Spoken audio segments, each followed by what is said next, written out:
All right, guys, welcome back to another episode of the Strong Life Podcast. It's your boy and your host, Zach Evnish. We're going to pull some questions from the Zach Evnish blog. Make sure you head on over to zachstrength.com, get your free training courses.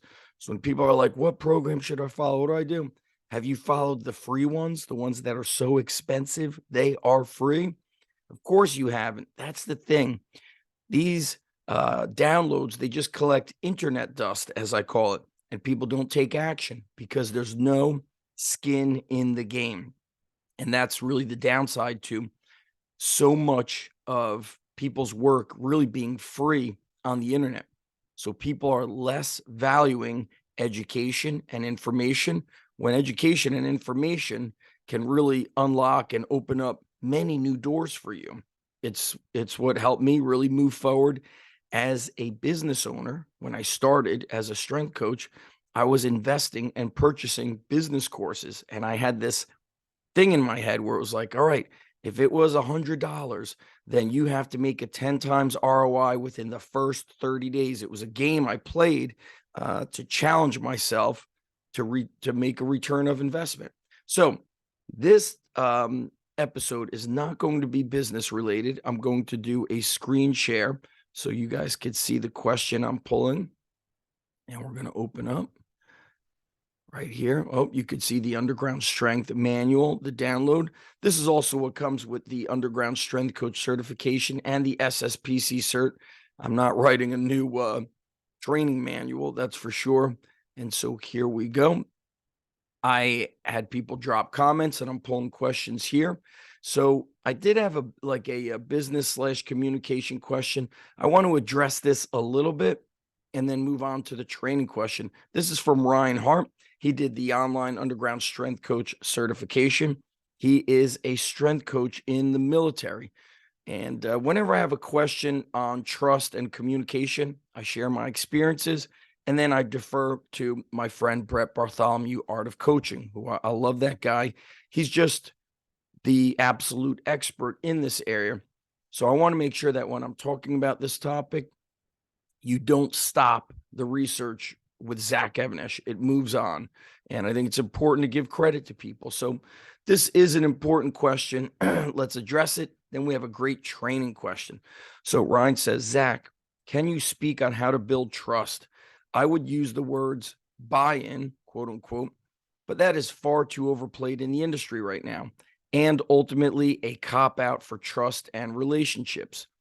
How do strength coaches work to build relationships with decision makers and ultimately getting their program to run the way they want?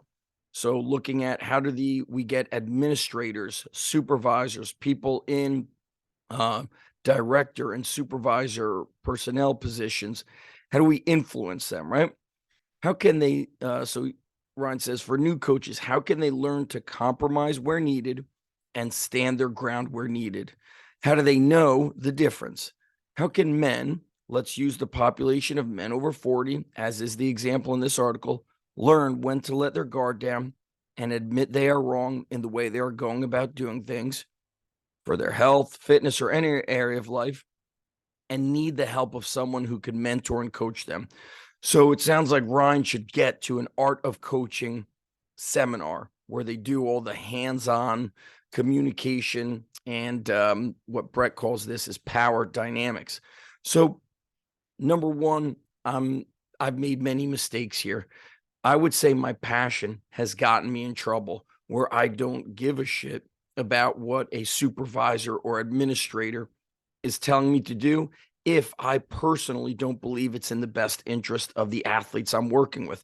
That has always been a very cut and dry, black and white way I make decisions with regards to training others. So when I worked at Rutgers, I would say I was probably not the easiest person to take advice from somebody in a administrative type position, because I believed in what I believed in.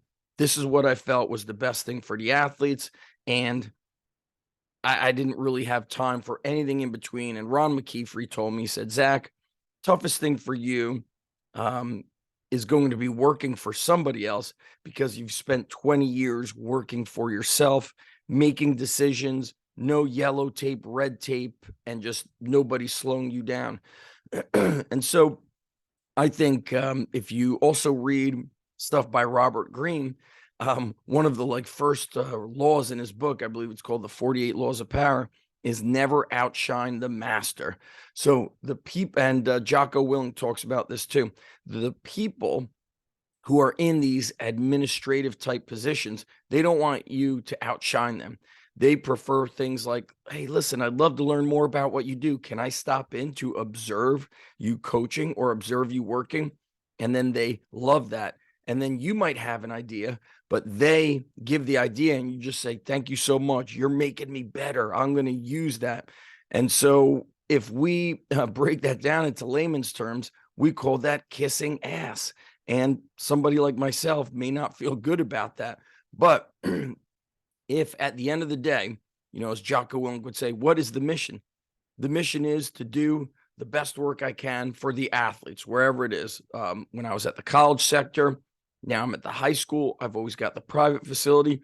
Everything is based on what is best for those athletes. And so when we look at not in a coaching sense, but men over 40 who should be seeking out coaching and help for their health, fitness, or any area of their life, men struggle with the ego. You see women much more easily going to these coaching conferences, gatherings. They love to hear from it. Men struggle. And men will be like, you know what? I'll suffer with my health and not get better. I don't have the money to get a coach, and so on and so forth. So I think about dropping the ego, wanting to learn, and doing whatever it takes to achieve that mission. I'm going to send this to Brett Bartholomew and see if he could do a guest post for us. But I want to see if I really answered this question thoroughly enough.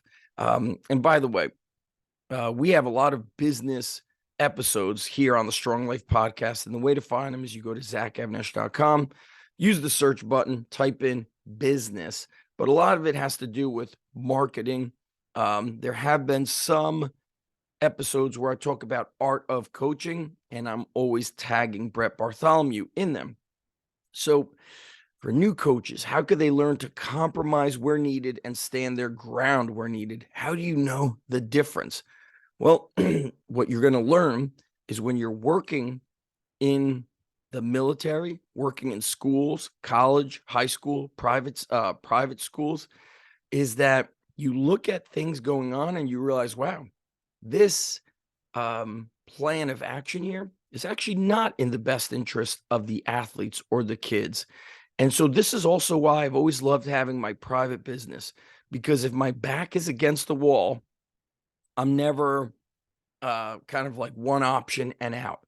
So if I was to get fired, I've said this many times, I'm always willing to get fired for doing the right thing.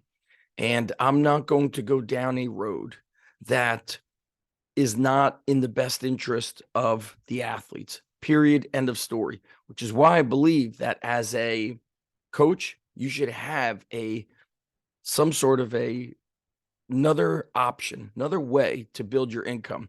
Kier Wenham Flat from Strength Coach Network, he does real estate, and they do a podcast where I don't know if it's on audio, it's definitely on YouTube, but they are interviewing other strength coaches who on the side learn to rent out houses, get involved in some form of real estate, because what they're trying to do is get away from working crazy hours, working for a university where they don't agree with the way things go. And I think to myself, in a world where life goes so friggin' fast, I'm 47, and I swear to you, I remember being, 5 years old, riding a big wheel as if it was yesterday. Time flies, and time will wait for no man. And so in some shape or form, coaches should be doing something that provides another form of income where if shit hits the fan and you got to go from your coaching job, wherever it is, you can do it because you have skills. You have another form of income. But if it's the only way you make money, I think your back is against the wall.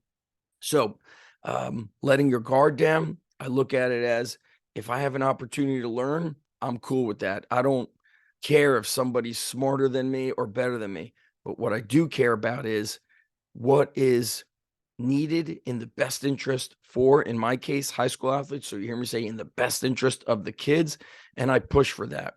And if somebody is in a administrative role and they're not doing administrative things, I have no problem consistently requesting something from them. If that's their thing on their plate where they have to make a decision, I will email and call and reach out over and over and over again in a friendly manner. Hey, just following up on this. XYZ is not really the safest thing we have here. You know, what funds do we have to upgrade this? This is a serious concern for me. Please get back to me when you have a chance. Boom, they don't answer. Next day, hey, Coach John Smith, there. Hey, Supervisor Smith, just following up with you. I know you're slammed. Please see the email below. Thank you. Talk to you soon. Over and over and over again. With regards to somebody in their 40s needing coaching, I do this with business. Right now, I'm in a business coaching group. I want to get better. There's nothing wrong with investing in those things. And so how do we get people to trust us? How do we get buy-in? I really think the relationships are crucial. And sometimes I'm a little bit too tough on the athletes at my high school. It doesn't work the same way in one setting as it does in the private sector. In the high school setting, I'm not getting the majority of athletes like my private sector, where they want to be pushed. They want to be challenged. Sometimes in a high school setting, if I push a kid, he'll disappear for weeks, for months. They'll disappear. So when I see them, I'll be like, hey, you know what? I love it when you're here. I love it when you're in the weight room with us. And then they're like, yeah. And it's true. I do love it. But I am the type of person that pushes people, and not everybody could handle it. And so you learn to do slowly pushing them. Give them a little spoon of intensity here, a little spoon there, and I play the longer game. And so that old cliche saying is a real cliche, because people don't care how much you know until they know how much you care. The relationship is crucial. So I'm going to cut this episode here. So as a Art of Coaching / relationship episode, and we're going to see if Brett Bartholomew can do a guest Strong Life podcast for us. That's it, guys. Go to zachstrength.com. For Brett Bartholomew, it's Art of Coaching. And also keep leaving those 5-star reviews. We're at like 510 5-star reviews. It took us a long time to break 500, and we should be far beyond that. I want this summer 1,000 5-star reviews. How do I do it, Zach? I don't know how to do it. Open up Strong Life Podcast, the show on Apple. Scroll down. Keep scrolling. Click 5 stars, and then click the button that says write a review. I appreciate you guys. Stay awesome. I'm going to stop the screen share here, and I'll talk to you guys soon. I'm out of here.